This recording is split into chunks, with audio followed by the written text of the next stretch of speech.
sir এই ফকিরপুর আমাকে বন্ধে লাগছে এখনো বলছেন না আপনি এই হালা ব্যাস করবো না আমি তাই ওই দিক দিয়ে অ্যাডমিশন দিয়ে তো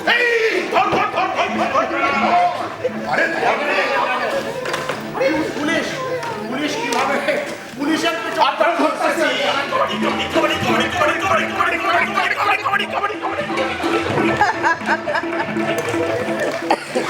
কি যেন বলছিলাম আমি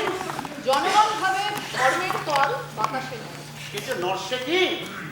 সেটা বাতাসকে আরো বিষাক্ত করে তুলেছে জনগণ সেটা বোঝে যারা প্রশ্ন করে তাই তাদের কেলেঙ্কারি উপহারটা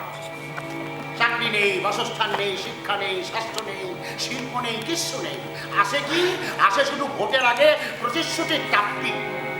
শিক্ষিত জনগণ যেই বোঝে এই টাপ্পিগুলো নয় গোটা সিস্টেমটাই বদলাইতে হবে তখনই তাকে আরবান নকশাল বলে ডেকে না পুলিশ লাগিয়ে দাও পিছনে আর তারপরেই অ্যাকশন ও ওইদিকে না আচ্ছা থ্যাংক ইউ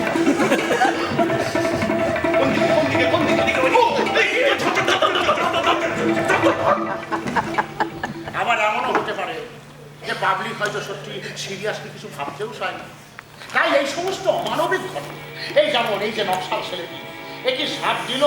নাকি ওকে ওরা সবাই মিলে এখান থেকে ফেলে দিল এই প্রশ্ন রাষ্ট্রের কাছে কোনো মানেই না তাই আমি আপনাকে বলবো এটাকে নিছক নির্ভেজাল একটা অ্যাক্সিডেন্ট বলেই আপনি লিখে দেন তাতে এই হালাল বাজারেরও মঙ্গল আর আপনাদের পত্রিকার বাজারেরও চেঙ্গিস খান আপনি কে বলুন তো আমিও শিখাই আপনি হালাই কেডা স্যার দেখেন পাওখান ফলস পাও দেখেন আরে আমরা জানি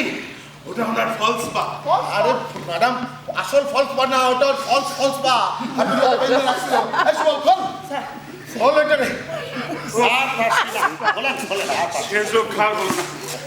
কি হচ্ছে আপনি কিছুই বুঝতে পারছেন না না আমার এই সহকর্মীটির মাথায় না বড় সড়ো ছিট আছে মাঝে মাঝে এমন রিলেটিভ বিহেভ